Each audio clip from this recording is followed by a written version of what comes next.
नीम करोली बाबा का नाम सुना होगा आपने। अभी कुछ टाइम से बहुत प्रसिद्ध हैं। जो एप्पल के संस्थापक थे स्टीव जॉब्स, वो भी उनके पास आ रहे थे उनसे दीक्षा लेने। पर जब इंडिया पहुंचे तो नीम करोली बाबा जी का शरीर परमात्म तत्व में लीन हो चुका था। फिर उन्होंने बुद्ध धर्म अपनाया यहाँ से जाकर। पर जब यहाँ आए, उस स्थान पर गए, उन्होंने अपने जीवन चरित्र में लिखा है, उनकी हिस्ट्री है, जो कहा मेरे को यहाँ जो सुकून मिला वो कहीं नहीं मिला। नीम करोली बाबा जी के लिए कहा जाता है एक बार किसी प्रेमी ने इनविटेशन दिया घर आने का। अब खाना खाने जा रहे थे घर किसी भक्त के पास, तो रास्ते पे कुत्ते चलते हैं ना, एक कुत्ता आगे के चल रहा था छोटा सा। अब उसे देखकर पूछते हैं कहाँ जा रहे हो। अब लोगों को क्या लगेगा, आप कहीं बाहर जाओ और किसी जानवर से बात करो तो लोग आपको क्या कहेंगे, क्या कहेंगे? समझदार हो आप। पर फिर भी हम क्या करते हैं, नहीं करते ना बातें। अब वो जा रहे थे, कुत्ते को बुलाया इधर आ। अब लोग देखें चेले पीछे चल रहे हैं उनके, कहा किसको बुला रहे हैं। वो रुक गया। अब रुक गया, उनके पास आया, कहा खाना खाया है। अब वो बोलेगा, बोला ही नहीं। कहा चल चल तुझे खाना खिला कर आए। अब वो आगे चलने लगा।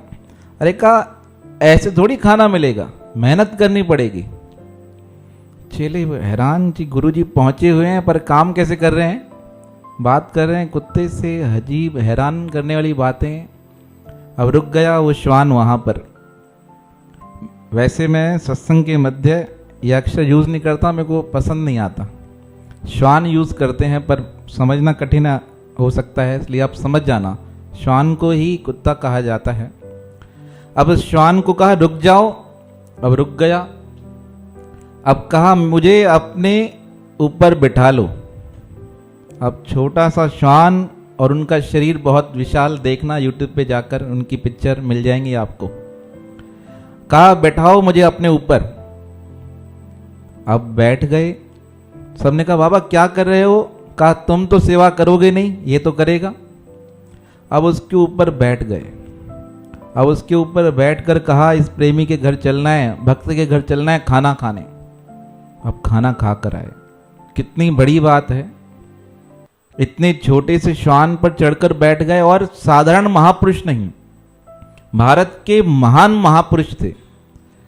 दिल्ली से राष्ट्रपति, उपराष्ट्रपति, प्रधानमंत्री उनसे मिलने आते थे, सलाह लेने आते थे। एक शिष्य था उनका आर्मी में। अब खुद तो रिटायर हो गए, अपने बेटे को ज्वाइन करा दी और अपने बेटे से कहा जीवन में कोई दिक्कत आए, तकलीफ आए, बाबा जी को याद कर लेना।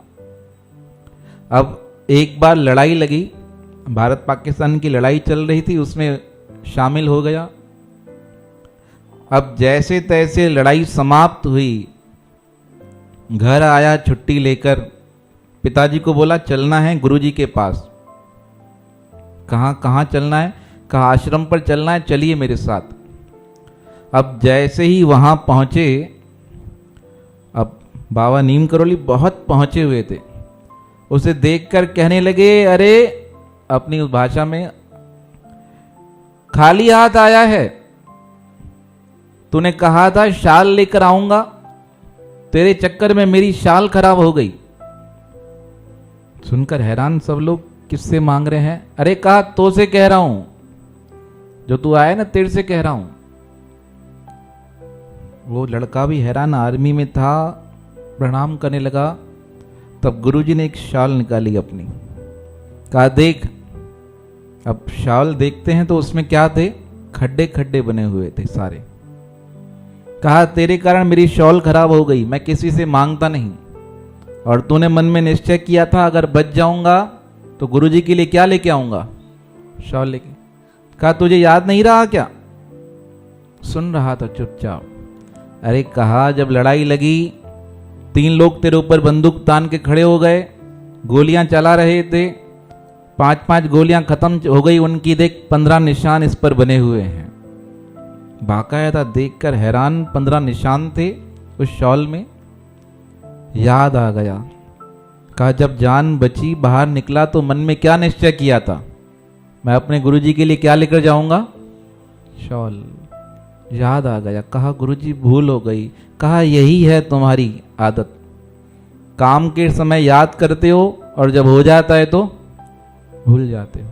इतने परिपूर्ण महापुरुष भारत में हुए, एक नहीं अनेक उदाहरण हैं इनके। एक तो यह याद आ गए तो बता रहे हैं, ऐसे बहुत सी पुस्तकों में अलग अलग महापुरुषों के। तो ऐसे ही विलक्षण महापुरुष थे सदगुरु स्वामी टेऊराम जी महाराज। लोग उनके नाम की साख भरते थे।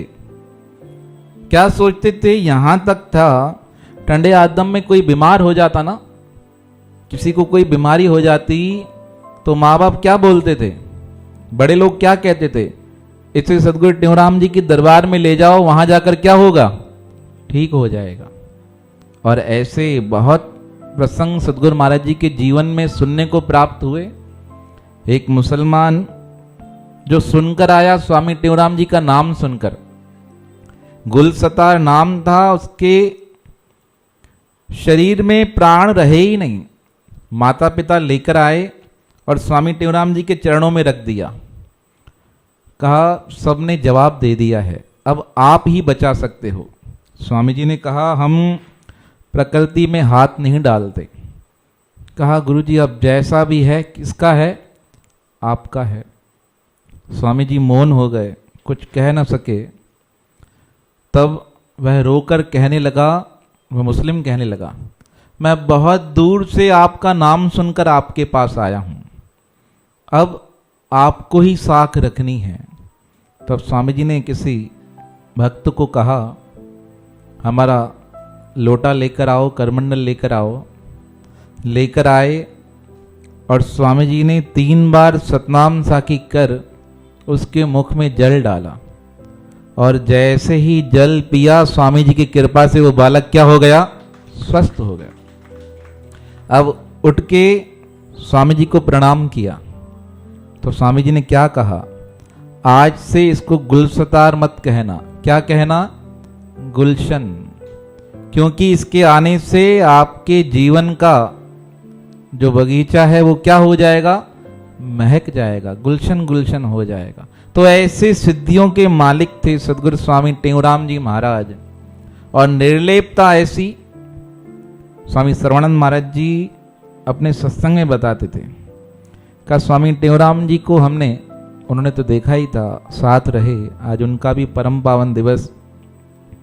कहते थे स्वामी टेऊराम जी को हमने इतना नजदीक से देखा कि हमें कभी महसूस ही नहीं हुआ कि भगवान कोई और है।